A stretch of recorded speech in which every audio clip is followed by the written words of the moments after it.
بسم الله الرحمن الرحيم. ازيكم عاملين ايه؟ يا رب تكونوا بخير وباحسن حال. النهارده بدري كده ماما قامت ذبحت بطه. ما شاء الله. بعدين انا بقى ايه خدت منها الكبده وقلتها ايه هعملها لها عشان تفطر بيها.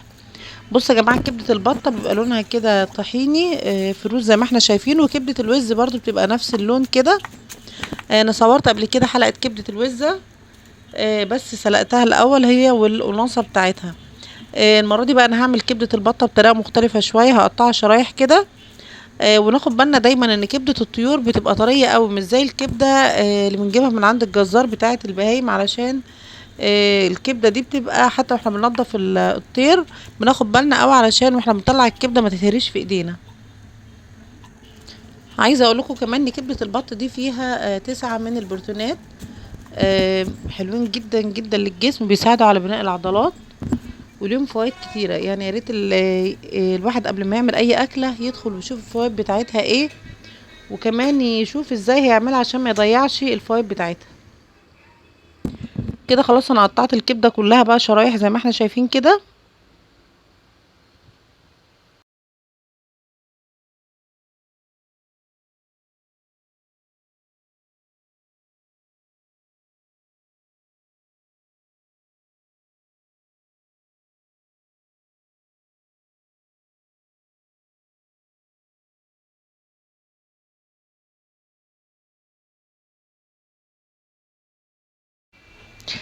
هجيب بعد كده بقى بصله صغيره مش كبيره، واقطعها شرايح كده خفيفه زي ما احنا شايفين كده.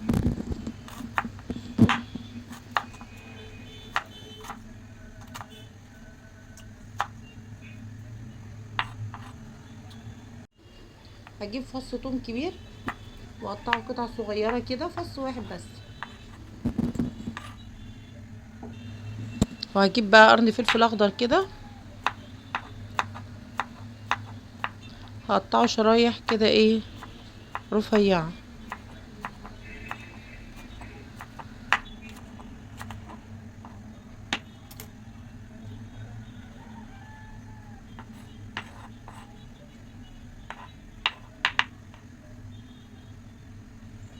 ليمونه بقى واقسمها نصين.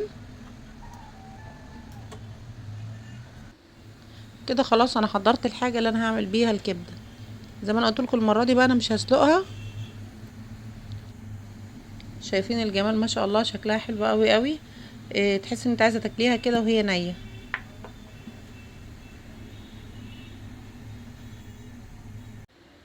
هجيب طبق بقى وابدا ارص فيه شرايح الكبده اللي انا قطعتها.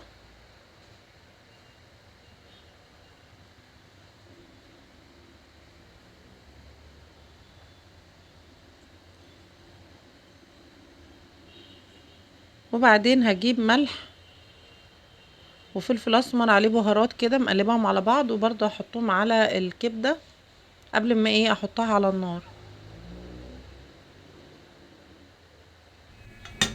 احط الطاسه على النار بقى تسخن. ما تحطوش ماده دهنيه كتيره لان الكبده اصلا بتسلي لما بتيجي تعمليها على النار. طبعا اول ما الطاسه تسخن جامد تبداي بقى ايه ترصي الشرايح كده اللي انت مقطعاها.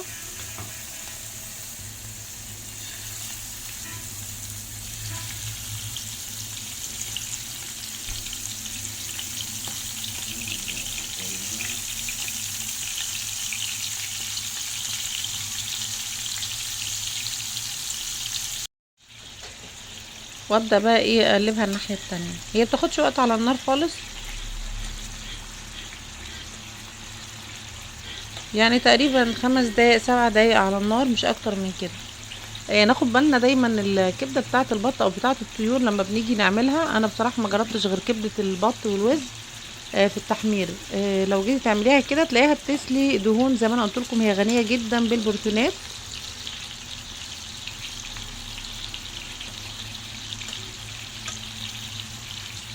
هقلبها بقى كلها كده.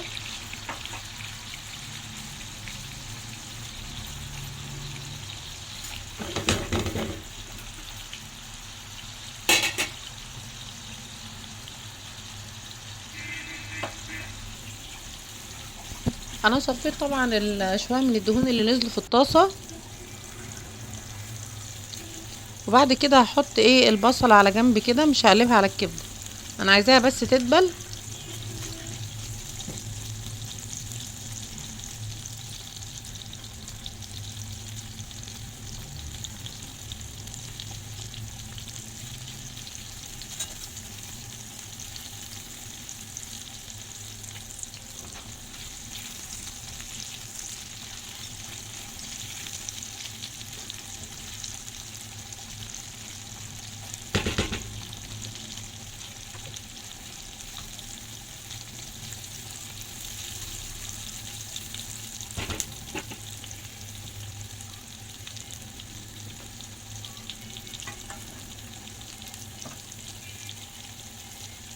هنحط بقى شرايح فلفل اخضر كده اللي احنا قطعناها.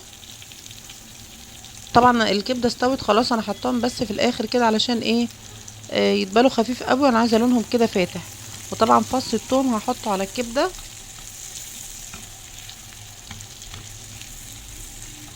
فص الثوم ما بيتحطش غير في الاخر، علشان انا مش عايزاه يحمر، عايزاه بس الكبده تاخد النكهه بتاعته.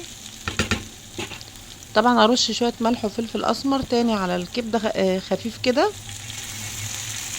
وبعدين هعصر نص ليمونه، وبعد كده هطفي عليها النار، هي كده خلاص استوت.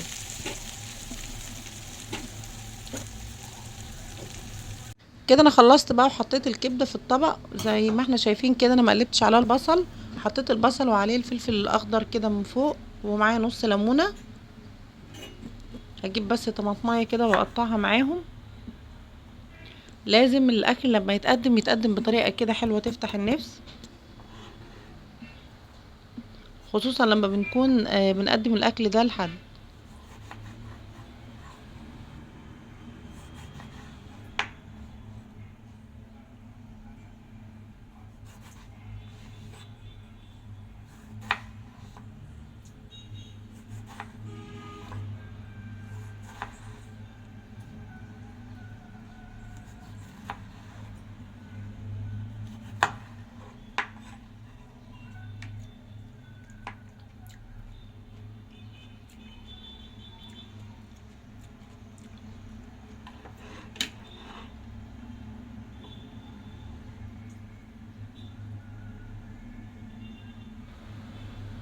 كده خلاص بقى، ده شكل النهائي لطبق الكبده.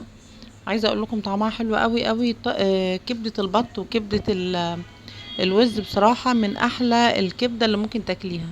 انا بصراحه ما جربتش كبده الفراخ بالطريقه دي، يعني دايما بنسلقها مع الفراخ لما بنعملها، لكن كبده البط والوز هما اكتر حاجه لما بنكون ذابحين بنهتم ان احنا نعملهم بطريقه معينه كده. عايزه اقول لكم طعمهم بيبقى حلو قوي قوي في الاكل.